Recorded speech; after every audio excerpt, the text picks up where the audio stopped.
Africa Investment Forum. To moderate this session, may I invite Mr. Ernest Minta, Managing Director, African Cashew Alliance, a person with wealth of experience in development sector in Africa. Joining him on the panel are Ms. Mary Adzanio, Director, Private Sector Development, Competitive Cashew Initiative, Cashew, Mr. Jim Fitzpatrick, Business Development Consultant and Mentor, Ingredient Sourcing Solutions, and Mr. Gopi Krishna Reddy, Consultant, ETG Farmers Foundation. Can we also have Mr. Bande, the Director of Cashew, to please come up on stage as well? Mr. Bande, please join us on stage. Thank you very much. Good morning, ladies and gentlemen, and welcome to the African Investment Forum. Mr. Bande, in consultation with the organizers, I've asked Mr. Bande to join because in Mozambique, we have had a situation where nearly about 50% of the cashew produced locally is being processed. So we want to know what kind of investment climate is being provided by the government to allow that to happen. First of all, I would like to thank the organizers for also having this forum to help us in the drive to attract investment to Africa. But I will start with a quote from one of our own here, who is also a major investor in the cashew sector in Africa. Quote, "Let's acknowledge the success of Vietnam and India, but let's assist each other through PPPs. The future lies in Africa because the production lies in Africa," unquote. And this is by Mr. Mahesh Patel, the Executive Chairman of ETG. Thank you, Mr. Patel, and thank you all for believing in Africa. The future indeed lies in Africa. So the panel today will help us to understand what competitiveness and opportunities exist in processing and production in Africa, as well as undertake a review of the risk in the production and processing sector in Africa for cashew, and put it in context globally for us to understand what comparative advantages exist in investing in Africa. And then finally, as I said earlier on, we will have also an experience from Mozambique for us to know how well it can be done practically. So I think without wasting much time, I know we have had a bit of introduction of the people assisting, but then let me still go over it. To assist me for this panel, I have Mary Adzanio, who is the Director, Private Sector Development for the GIZ Cashew. Cashew over the years has had a lot of investments into the development of processing and production in Africa, and they have a lot of experience to share when it comes to competitiveness and opportunities for processing in Africa.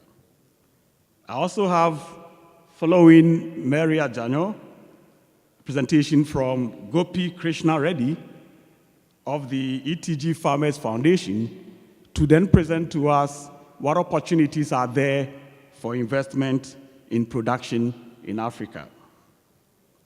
Jim Fitzpatrick, BDS Consultant, Ingredient Sourcing Solutions, will also then present the risk study. Actually, the risk study had been done by Jim Fitzpatrick, Mary Adzanio, and myself, and we are happy to introduce this risk study to you and very much soon to also publish it. And then last but not the least, we have Mr. Elidio Bande, the Executive Director of Cashew, who, as I said, will give us the experience from investment promotion in Mozambique. So without wasting much time, I will invite Mary Adzanio to give a presentation. Thank you. So I'm here to share with you the competitiveness of Africa. Bear in mind that we also have different countries, so I'll share a few information about different countries also. I'd like to go back and also say that the information I'm going to share is coming from different sources, and I acknowledge all sources of the information. Therefore, putting Africa in context, Africa currently produces 56% of the world's cashew, and we have currently less than 10% of the cashews processed on the continent and less than 10% consumed. The rest of the cashew is coming from Asia, mainly India and Vietnam, with smaller producers such as we had yesterday, Cambodia, Indonesia, a bit from Sri Lanka and some other countries. Then, of course, we have Brazil as the main representative of production in Latin America. The main processors currently are India and Vietnam. So now we heard a lot about the cashew trade yesterday and the day before, and we heard about prices and the competition for cashew, which is based mainly due to the very tight supply-demand because the world loves cashew. Consumption has been growing at 7 to 10% annually. Therefore, currently, there is a gap. And, well, it doesn't work, but you can see it from the screen that I have marked the red area, that there is a gap which results in the current high competition for cashew. However, this gap is also an opportunity. And this gap means that looking at the current trends, Africa, which is the main continent growing in terms of production, has opportunity to grow at between 8 to 15% annually in order that this gap can be closed. 8 to 15% annual production in order that this gap can be closed. And we, as stakeholders in the cashew sector, can provide more cashew to the world, which love cashew so much. Now, quickly, what are the opportunities in cashew processing in Africa? I already mentioned that the global consumption is growing at 7 to 10% annually. And we heard on Thursday, in terms of projection, that this year, 2018, an estimated 1.6 million metric tons of cashews will be produced in Africa. This basically translates to at least 1.1 million tons of cashew shell, with a revenue when processed of over $500 billion. This also translates to the fact that this year, Africa will produce over 14 million metric tons of cashew shell. If we just process 20%, we're talking about over $100 million in revenue. And depending on the labor technology balance of different investors, all of us here who will invest in cashew processing in Africa, we are looking at an estimated 450,000 employments. The good news is that the various governments of different countries in Africa are very, very committed in ensuring that the good enabling environment is produced for Africa to attract investors, to welcome all of you in order to develop the processing in Africa. Of course, we are aware that currently the main source of equipment is Asia, mainly Vietnam and India. So we're talking about more than $1 billion in equipment supply to Africa. That is another business opportunity to Asia. So how do we want to move forward? Now, I just want to share quickly why it's important to note that Africa is the place to be. Africa is the place to invest in processing today. This graph basically is showing us the flow of cashew moving mainly from West Africa and partly East Africa, with the raw cashew nut going into Vietnam and India for processing. However, moving of raw cashew nuts, moving of 90% of 1.6 million tons of raw cashew nuts is money. That is cost. And if Vietnam is processing cashews and India is processing cashew, transporting it all the way and is making profits, these same businessmen and women can process in Africa reducing their transaction costs by not transporting the raw cashew nut all the way there, and make even more money. Now, when we talk about competitiveness, the key words I have chosen for this presentation is value addition, value for money, and return on investment. So, what are the key factors for success or key factors for competitiveness?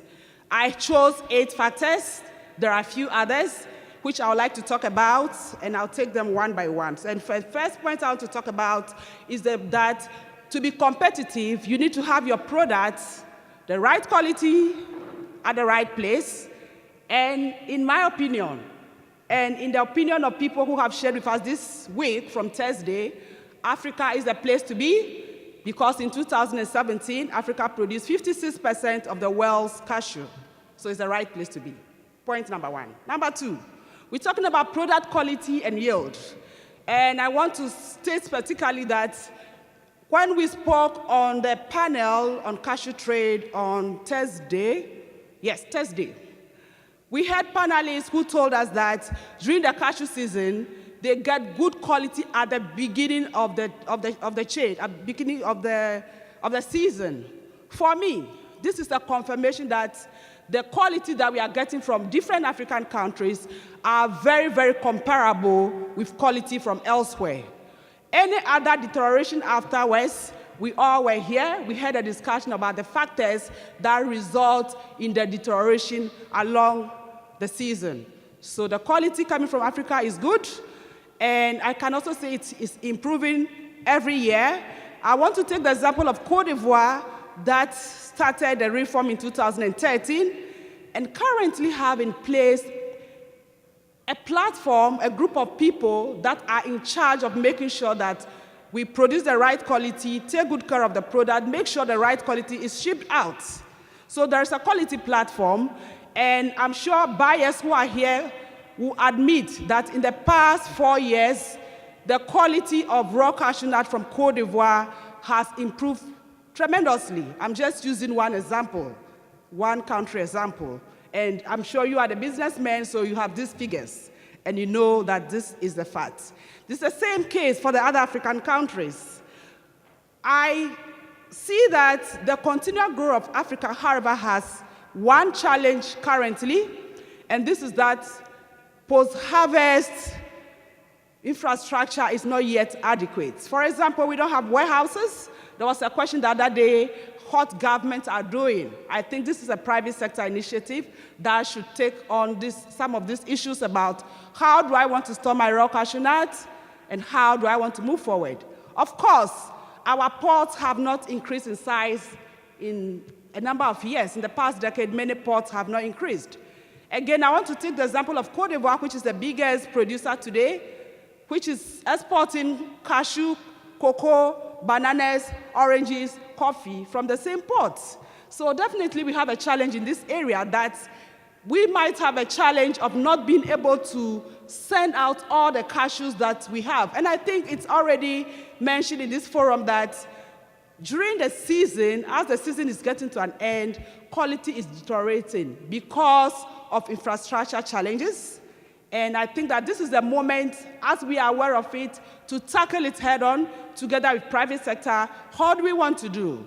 If we want to keep processing, we need to come to Africa, put the infrastructure here, minimize quality loss, and have better competitiveness and better profits.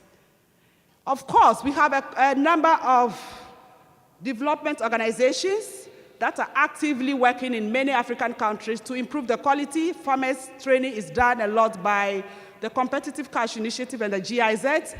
We have TechnoServe, we have IDH, we have SNV, and other development organizations, I cannot mention all here, that are actively engaged to ensure that quality is improved. We have also our mother platform, the African Cashew Alliance, which is currently in the process of revising its strategy to ensure that we have more investment in Africa and more partnerships, and of course, focusing on food safety, on training, ACA seal. How do we want to make the ACA seal more relevant for us? We are the businessmen. What do we need? Let's tell it to ACA so that we can use the opportunity to increase food safety.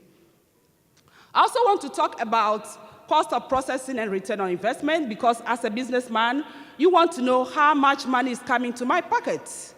And I think that a lot have been discussed these 3 days, which confirms that Africa is a place to be. Currently, we are aware that any business that is well managed, especially cashew, is profitable. And in taking decisions concerning processing, you always have to look at your labor, where is it coming from, what is the cost, and also balance it with your technology choices. This is a key determinant factor of the choices you make in the planning stage to ensure that there's competitiveness and profitability of the business. And as businessmen, especially experienced businessmen, I'm sure that this information is not new to us, especially the more developed processors from India, Vietnam, who will come and invest in Africa. So this is not an issue. Of course, we are aware that currently we need to import all the equipment from outside Africa. This is one option. Another option is to see how this will be institutionalized within specific countries in Africa to ensure that we can increase competitiveness. Gross margins are great with a well-managed factory of 35 to 40% annually. And we look at return on investment in 3 to 5 years for a well-managed business. I want to look at the efficiency of the supply chain, and I think in terms of that, Africa is the best place. What am I talking about?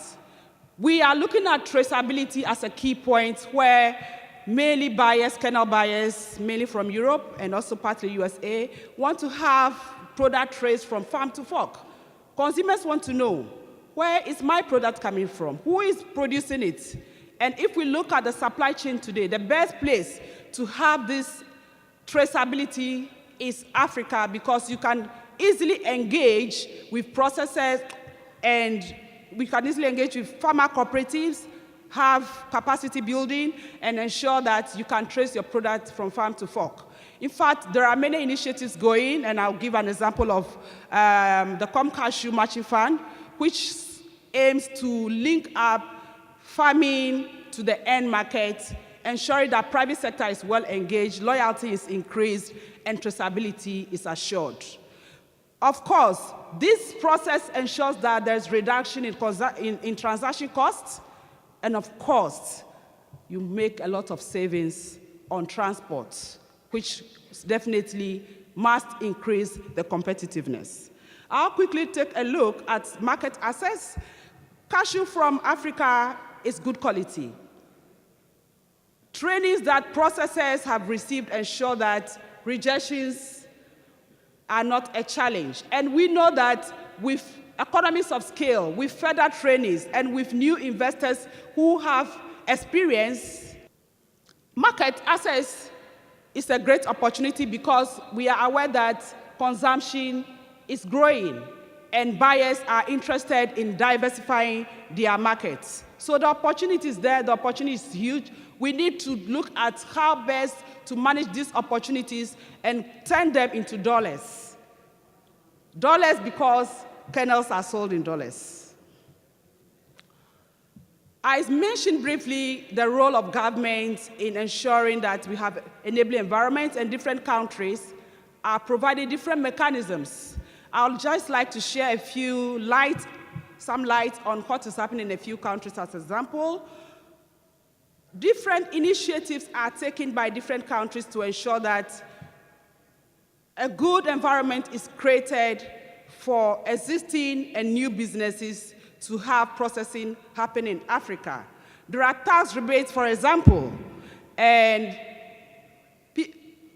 businesses investing or bringing in equipment. If I take the case of Ghana, you do not pay taxes on the equipment you are bringing in for the first, you are bringing in. And secondly, corporate taxes are waived for the first 5 years. Any investor that is investing in a rural area, which is where cashews are, then you have a rebate of 10 years, where you don't pay tax before you go on, before you start paying.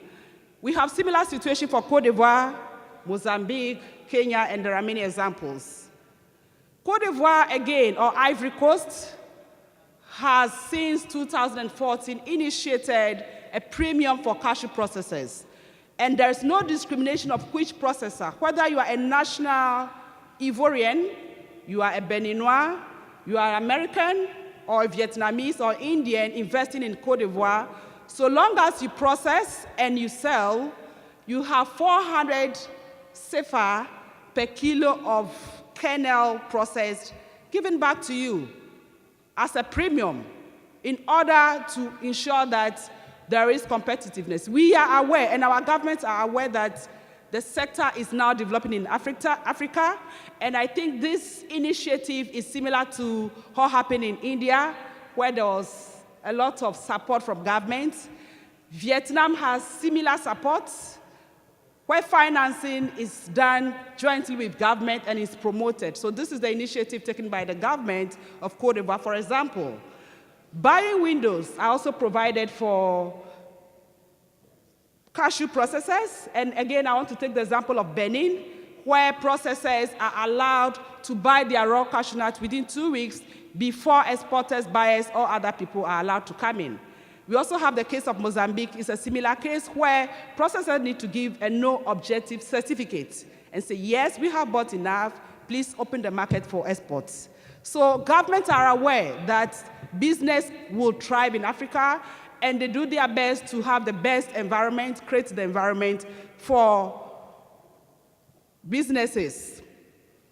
The last point I want to take on this topic is technical assistance, and we have different initiatives per country, and I want to use, again, Cote d'Ivoire because it's the biggest producer of cashew today, where there's the initiative to create the Center of Technology, CTC, in order that new investors, new processors who do not have enough information, enough training, can be trained in order that they will have enough expertise and be part of the business in order to be profitable.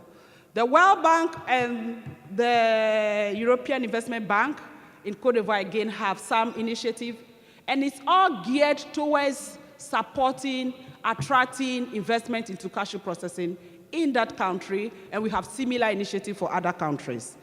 Of course, governments in Africa also notice that it is really, really important to work together, and so since 2015, the Consultative International Cashew Council was created.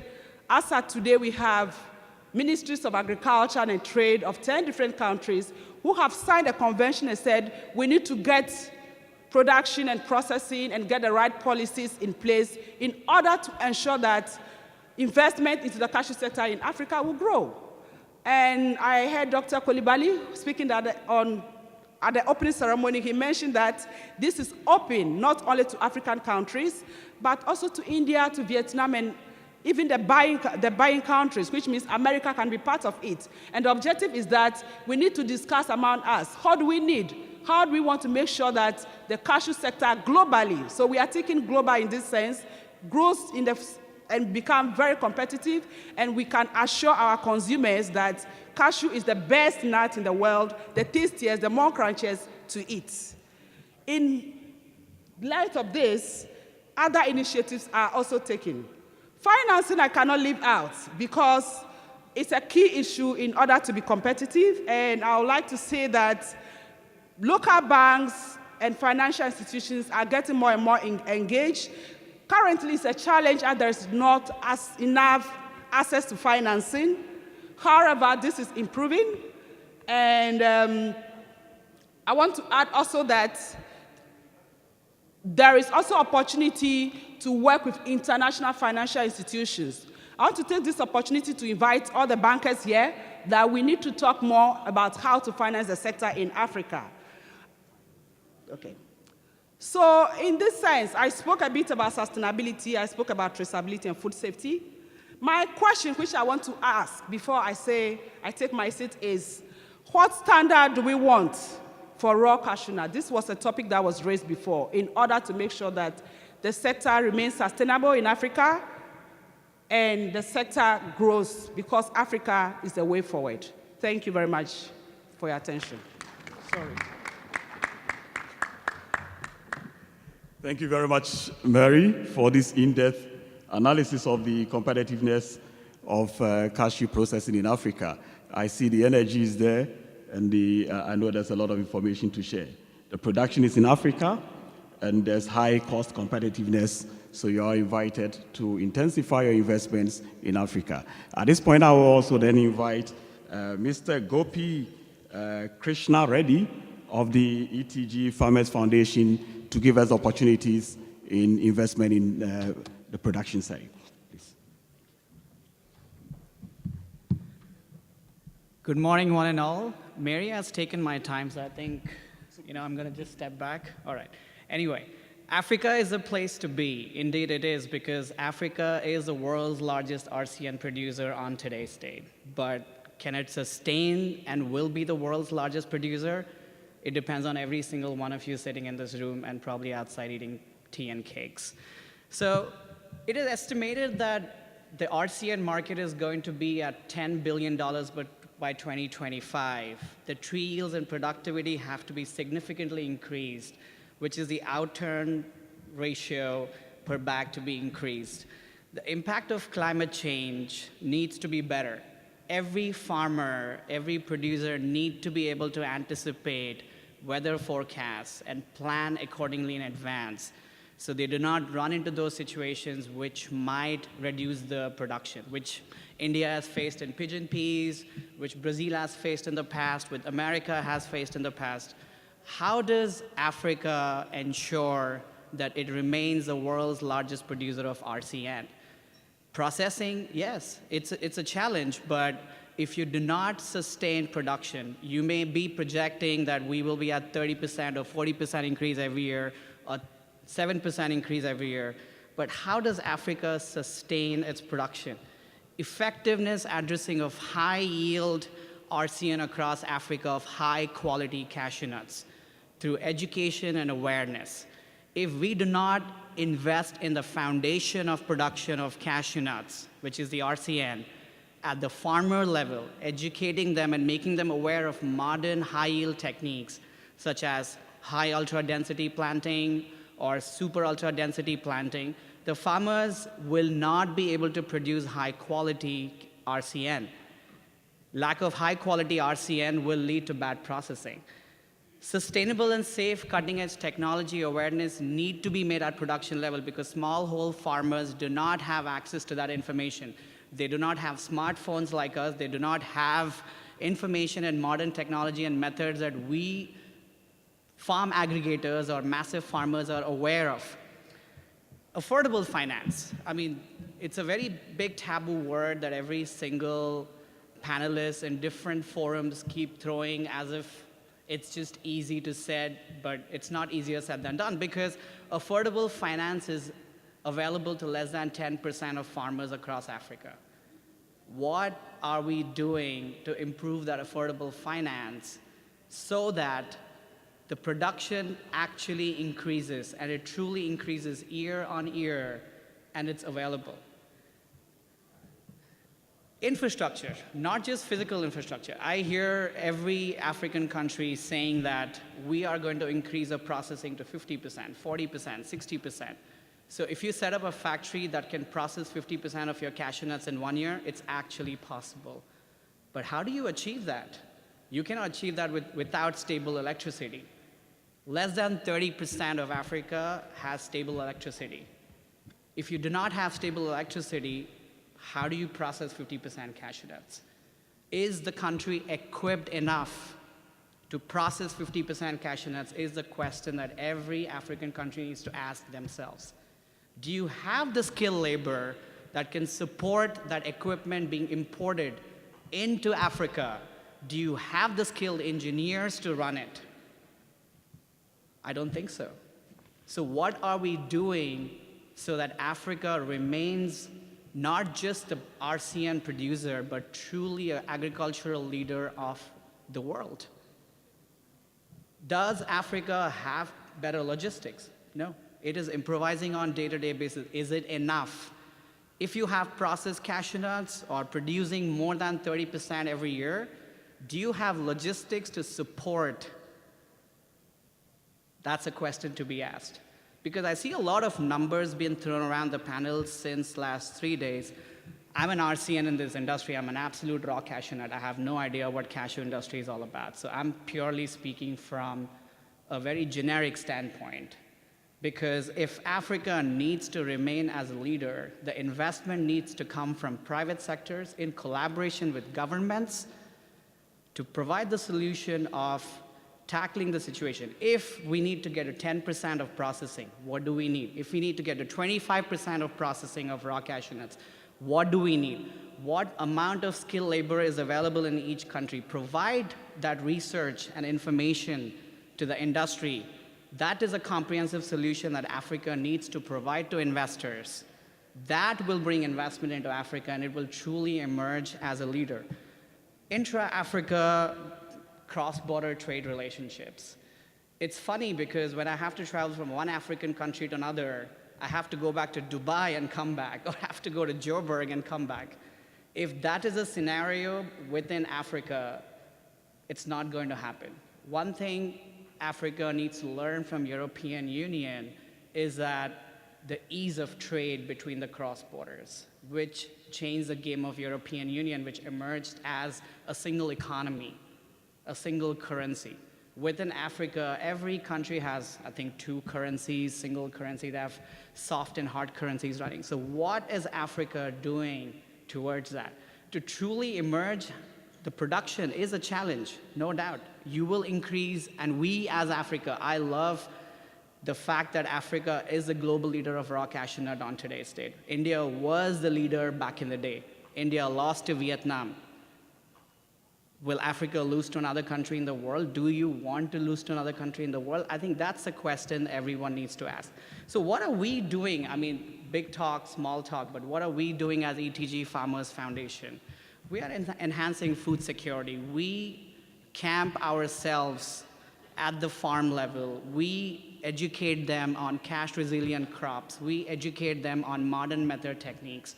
We educate them on what is ultra-high-density planting. We don't just plant for our understanding. We plant it, we educate them, we make them aware of why should you plant 300 cashew plants instead of 60 to 65 per acre, and how do you do that, and why do you do that?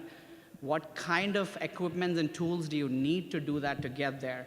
So we have a proven track record of introducing those resilient crops, agri-economy knowledge, how to understand agroecological future and plan today. How do we bring that technology from countries like India? So we have partnered, we have worked with Ministry of Science and Technology, Government of India, and we're trying to work to understand what kind of technologies can be brought into Africa that will help producers anticipate and forecast their production, what kind of yield would come out of their land as per the current weather, as a daily weather change. What if there is no rainfall, or if there is high humidity, how do you tackle those scenarios?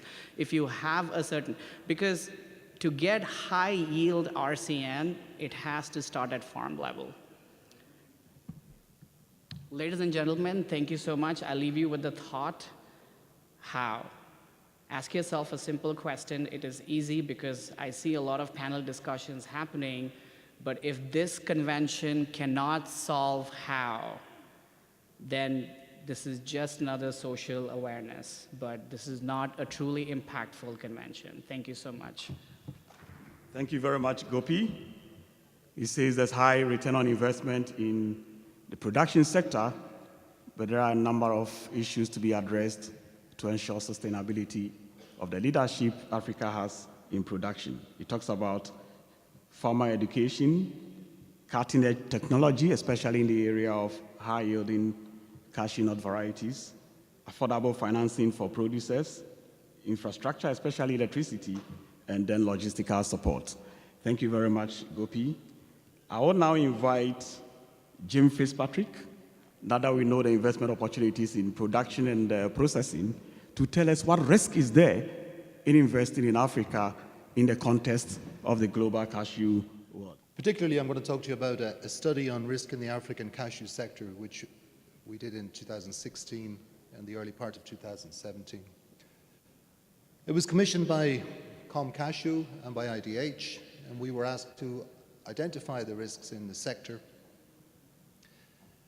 to score them, to justify the scoring of those risks, to emphasize the issues, because this is driven by roasters, retailers, the one just beside the final consumer of the product, and to suggest certain risk mitigation strategies to cope with these issues. So what follows is only about the African cashew sector, although some of the risks may well apply elsewhere.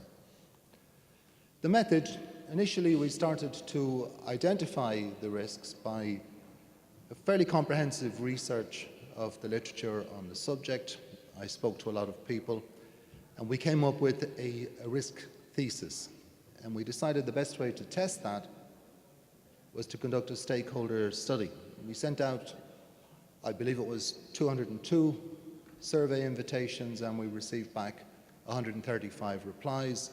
Of those, a number on the producer side were from cooperatives and farmer groups, which meant, I think, in fact, we touched one way and another about 2,000 farmers. The identification of the risk was obviously followed by an analysis, and we took the typical impact consequence compared to the probability of occurrence, and took into account the effectiveness of the existing controls. So basically, how likely is it to happen? How serious is it if it happens?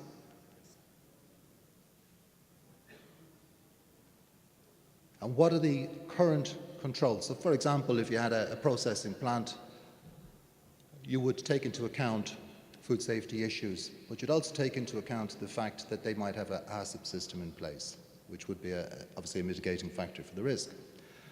And finally, we suggested certain risk mitigation strategies. We looked at treatments. So for example, in a processing plant, the implications would be you might want to put a HACCP system or another quality management system in place. And we looked at strategies, which would tend to be more sector approaches in terms of addressing the overall risks. The risk, and you have to bear in mind, all risk is or tends to be subjective. So we're talking about risk, but we're also talking about the perception of that risk. So sometimes in markets, it's not the fact of the risk. It's the fact that certain people, particularly financiers, may believe that that is a big risk. So for example, someone was telling me this morning that their bank thought that their cashews were perishable. In other words, they should be classified with fresh fruit as a perishable product. That's a perception of a risk. It's incorrect, but it has a big impact. Let's have a look at some of the conclusions. And this is the way we express the risk. This is just one of the types of diagrams we used, but it's one of the clearest. So on the left-hand side, you'll see the likelihood. That is ranging from very unlikely to certain. So that's one way of scoring. And then we look at the impact. So how impactful is a particular event? Now you'll see there, for example, bushfires. Well, if your trees burn down, that's a pretty severe impact. And then you have to look at how likely is that. And so for a cashew farmer in a West African country, it's quite likely. It's almost certain that it'll happen at some stage, and it's quite severe. And that's how you calculate the risk. And as you saw, this was done utilizing the ISO 31010 standard for risk measurement. The key risks for the producers tended to be in the production area, obviously. Now, you'll see there, for example, top right, that means a severe risk, which is quite likely. But it's not identified as a key risk simply because there are clear risk mitigation strategies in place which, if implemented, prevent the problem. So once you've identified the risk mitigation strategy, that risk which is a production risk, becomes an operational risk. Therefore, you come to key risks. In other words, things which may be beyond control or currently don't have methods to manage them. So for producers, price risk, the volatility of prices, up and down, just because it keeps going up in recent years doesn't mean it always will. The lack of holding power, which is related to their financial ability to hold on, but also related to the infrastructure and their ability to store the cashews in good condition. Surprising to us was buyer behavior. This is particularly surprising in a time of 3 seasons of upward moving prices, more and more money in the market, but buyer behavior is having an impact on producers in African countries, particularly default of contract, late payment and late connection of the goods. Now, it's important in the context of a producer to realize that we're not talking about whether or not these producers make money or don't make money. What we're talking about here is whether they survive or not. We're talking about whether there's money for food, we're talking about whether there's money for education. So when we come down to producers, we look at the consequences of risks as much more serious than, for example, having a bad year as a trader. Other key risks, lack of knowledge, which indeed was a topic throughout this study. And finally, the lack of tenure, in other words, the lack of security on the land, discouraging investment, discouraging development of the farm. Looking at processors, and I'll remind you again, this is in Africa. Key risks for processors, the lack of management skills. And this was mentioned by one of the other speakers. The lack of availability of qualified production managers, the lack of marketing know-how, and the lack of market intelligence were 3 key areas that came across both in the survey and in our own analysis. And we suggested mitigation strategies to address this. The competitiveness issue, which Mary's spoken to us about, is a key issue, and basically what we looked at was the ability of a processor to get his costs to a level that would be within the cost of moving that raw material to Vietnam or to India. The competitiveness on cost is related to high raw material prices, but not per se high raw material prices. The price actually doesn't matter so long as the kernel price is related to it. What matters is the ability to pay the price, having the cash to do so, having the knowledge to do so. High energy costs, which I was interested to come in earlier and hear that discussion about the generation of energy from cashew shells. This is a problem throughout African countries, but of course it's a problem that can be addressed if you use your byproducts properly. And working capital failure, which actually is strongly related to the lack of management skills and the lack of market information. So we talk about risk for processors in African countries, and we find that primarily the risks were operational risks. And in a sense, that's good news, because operational risks can be much more easily addressed than, for example, strategic risk. In other words, I suppose what we're saying is there is nothing inherent in the African cashew sector that means that processors cannot be successful, although there are many, many factors which currently are making them unsuccessful. The third group we looked at was buyers and roasters, and in this case we had good cooperation from retailers, the likes of Marks & Spencer, the Ahold Group, Price Costco, and from roasters. And we're very grateful to people like Intersnack, JB Sanfilippo, and others for their help in working through the risk from the roaster's point of view. Key risks for the roasters tended to be in a slightly different area. We're looking here much more at strategic risk. We're looking at the risk of brand damage. and we're looking at CSR, corporate social responsibility risk. And I think, as was coming very clear in discussions yesterday on the kernels market, price or market risk is not actually as big an issue in this segment of the market as it might seem in other segments. And perhaps we need maybe to focus a little bit less on the price and more on the way we do business. So key risks coming across from buyers and roasters were, number one, top of everyone's list, supplier contract fidelity. Basically, suppliers doing what they promised to do. And there were two themes really. One, just plain not delivering the contract when it didn't suit. And two, quality, failing on quality. And it's become very clear, I think there are a few people would disagree, that the quality of cashew nuts, cashew nut kernels, has declined fairly dramatically in the last 10 years throughout the market. The second risk, and this is a key risk, and this is a real brand damage issue for a retailer or for a roaster, is food safety risk. Particularly a foreign matter was mentioned. And this is the kind of risk that we call it strategic, because this is effectively an existential threat in the industry. Have a look on examples in the peanut business in the United States.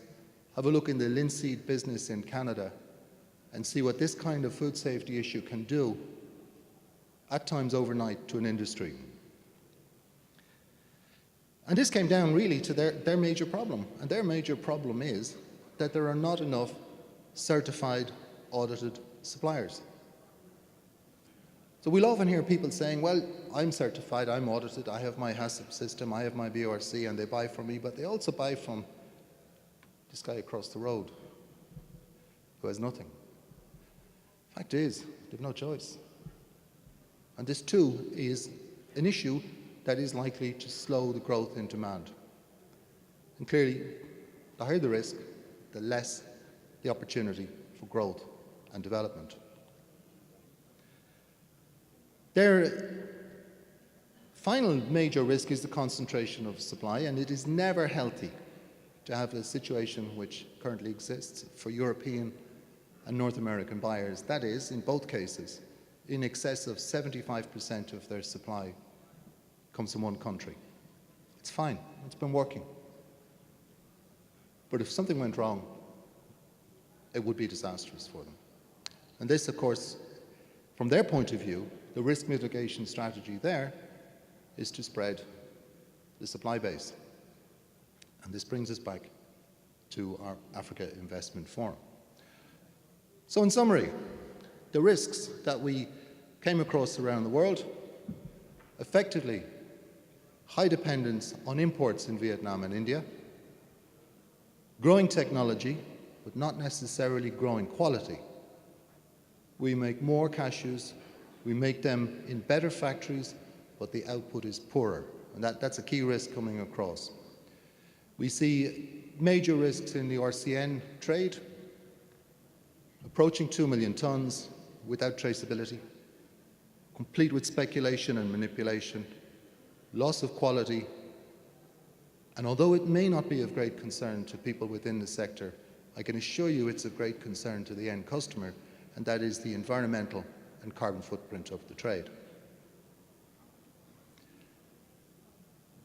To stay on topic and finish, we look finally at Africa, where what we're looking at is, at the moment, high processing costs, often because of a failure to implement technology properly, poor financial services, and general infrastructure issues which might be beyond the sector, or which the sector has to cope with.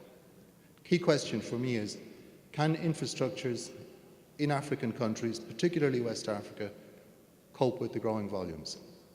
It's quite difficult to ship 1.8 million tons. How would it be if that was 3 million tons? I think we pretty good idea of the answer to that. That's been risk.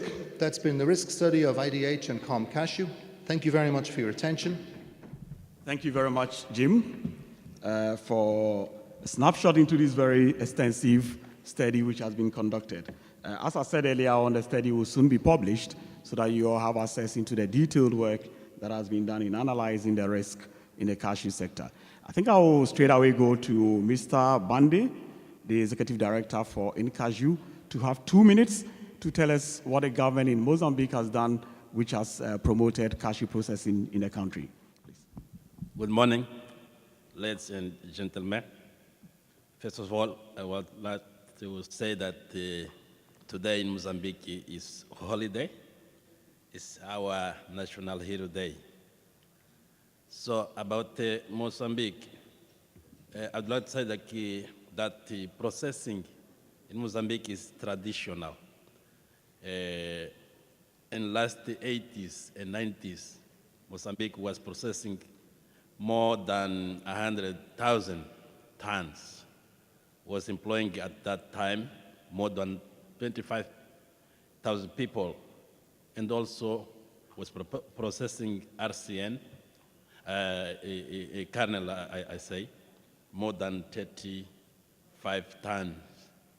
So after that time, the industry and also the production have collapsed because of the civilian war that we had, and also the changing of the political and economic system. As you know, we were in the socialist system, and we changed to another system. That's the reason of collapsing of the production. So in 1997, the government of Mozambique created the InCashew Institute, which role was the recovering the production of cashew and also the recovering the industry of processing. So since that time, the production and the processing started to grow year by year until now. So 10 years ago, I mean 2007 more or less, Mozambique was processing more or less 20,000 tons of RCN and more or less 3,000 tons of the kernel. Now, last year, we processed about 48,000 and a half metric tons of the raw cashew nuts. And also, we start to grow a number of people who works in the cashew nut sector. This year, we hope that we'll process more than 60,000 metric ton of raw cashew nut in our local industry, in our local processing factories.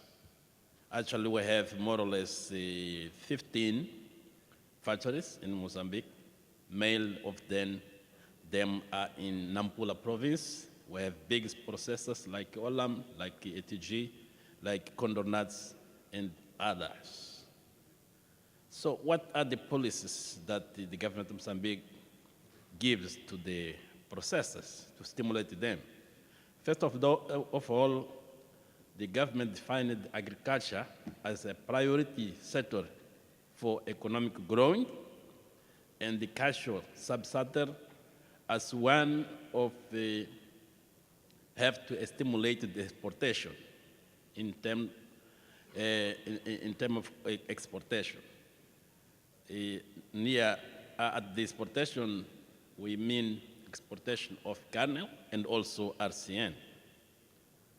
And also the government created the Special Agency of Investment, was called the CPI. Some of you know. Now it changed the name to APX, which facilitated the investors when come to Mozambique to invest in the agricultural sector and in special in cashew sectors. Also, the government of Mozambique created the economic special zones, like in Nakala. I think that many people know where is Nakala, Manakala, Mokuba, Beira, and then other places. That the places are tax-free. In form to stimulate the processing, the government of Mozambique stipulated the exportation tax of RCN, which is about 80 to 22% of the FOB price. And then the government also create what we say the right of local processing. What does it mean? Does it mean that it's not allowed to export RCN before at least 60% of the demand of the local processors is supplied? When it's reached 60%, now we're allowed to export RCN. It is we have a national cashew committee that we discuss. There is processors, producers, and the government discuss, and they check how is the supply of industry, and then we're allowed to start the exportation. And in the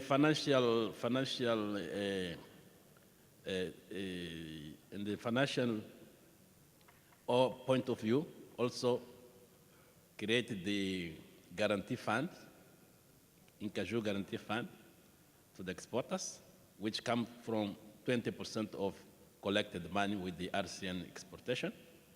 Also, with the USAID, there is a big guarantee fund also for the processors. They can use the fund to invest in the new factories. Those are mainly the big policies that the government of Mozambique use to stimulate the exportation. We have many challenges that another colleagues put yesterday here. I think that was colleague from Laos or Cambodia.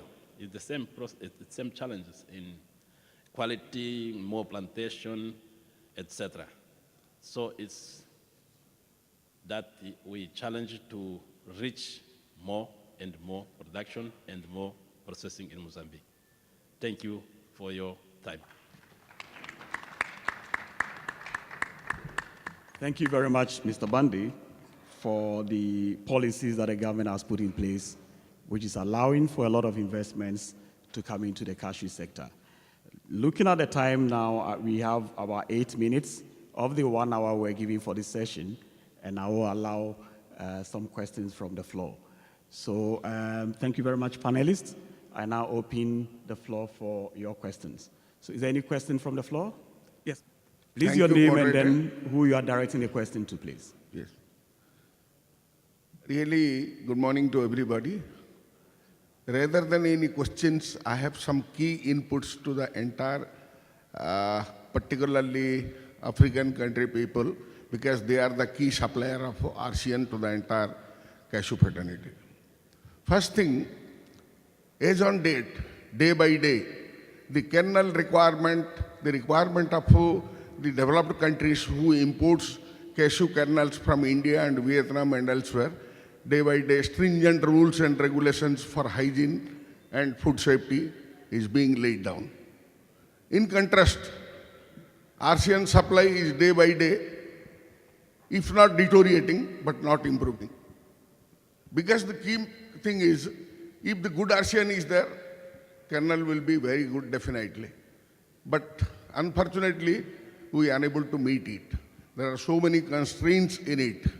First thing what I feel, though there are the African countries, except Tanzania, you see all the West African countries having their output in different quantities. Nigeria, everywhere it is 48, 49, 48, 49. Nowhere it is 53.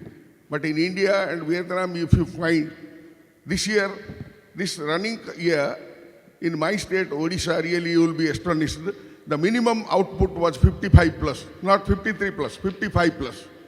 So, because of this drastic difference, definitely somewhere there is some lacuna. Why it is not being addressed? Year over year, we are sitting here discussing things. There should be some improvements. So what I feel, definitely there should be good nursery, good plantation practice. This is the only crop in the world where there is with the least investment, least care, highest yielding crop. So this is a proud privilege for we the stakeholders of Cashew fraternity have great, it's a God's gift. With least care, we can highest earning, but we are unable to meet it. Thing is, in plantation practice, what I suggest, there are two things. Number one is existing plantation. Number two is, which are going to be, we are implementing the new plantations. Whatever the existing plantations, there should be proper care, proper things, canopy management, training, pruning, so that we can get better yield. Like that, if you are going for new plantation, proper care, proper things should be done in a proper way with the taking consultancy from the experts like Vietnam or India and anywhere else, whoever available. And there should be some, what I suggest, there should be some in each and cashew growing area, there should be a demonstration plot where the things will be in a proper way demonstration, so the farmers will be trained and if they are shown, if you do this, you will get this type of tree. So unless until they see, no one can eat. So encouragement and awareness among the farmers, all these things are to be taken care so that the thing will improve. And regarding processing also, I have suggested in the first Dubai meet, I was a speaker and where I have given SHG group. Really in our India, in certain states, we are implementing SHG groups. That means a self-help group with the government. Domestically, the cashew processing can be done with one family, 1 bag per day. Simply 1 quintal per day. We can do it. And there should be a CFC, Common Facility Center, nearby to do, consisting of 100, 200 such SHG groups, so that the Common Facility Center will provide raw nut. Every day they will collect the kernel from the centers and they will do proper hygienic, proper way. They will meet the demand. So there are so many things are to be there, to be addressed. So what I feel, it is high time the African people, they are being the mother of supply of the entire country, should, the entire world, should take proper time and care in the future days so that the quality is improved and the production is improved so that we can meet the demand. Thank you very much for giving me such time. So these are certain suggestions, rather I have any questions. Thank you very much. Thank you for contributing to the discussion. Is there any other question or contribution out there? I would like to ask Jim one question. Jim Fitzpatrick, what is likely to change in terms of risk in the coming years? Which key risk is going to shift in the coming years, especially for Africa, when you look at the competitiveness of the continent? So you're asking me which key risk is likely to become more or less? Well, if production increases and processing doesn't increase in African countries, the infrastructural risk will increase. The two key barriers to progress are infrastructure and finance, and both of those will increase as risks as production grows. Almost certain. Okay. Mary, what do you want to add? Particularly, what kind of efforts are out there to address this kind of risks, especially from the Directional Development Corporation? Yeah, I think I will take the issue on processing. And this study revealed that most of the risk in Africa are operational. And for me, operational risks are risks that can be easily managed with capacity building. So once there's capacity building, these risks can easily be shifted in order to increase the competitiveness of processing. We also noted that there's more byproduct processing in other countries, in India and Asia, in India and Vietnam, and definitely with increased economics of scale and byproduct processing, operational risk and competitiveness in Africa, operational risks will reduce and competitiveness will increase. Thank you. Thank you very much. I think we are short of time. So at this point, I will bring the discussion to a close. And thank you very much to our panelists. Please join me in thanking them. And thank you for listening to us. Thank you very much. Thank you once again, moderator and the panelists. It's time to present the mementos. So if I can please request Mr. Ernest to do the honors, we will have the mementos coming up. First one would be for Ms. Mary Adzanio, Director, Private Sector Development, Competitive Cashew Initiative, Cashew. A big round of applause, ladies and gentlemen. Next up, we will have Mr. Gopi Krishna Reddy, Consultant, ETG Farmers Foundation.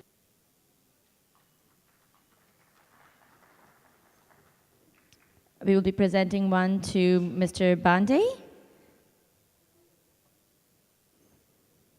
We'd also like to thank Mr. Jim Fitzpatrick once again for being on the panel as well.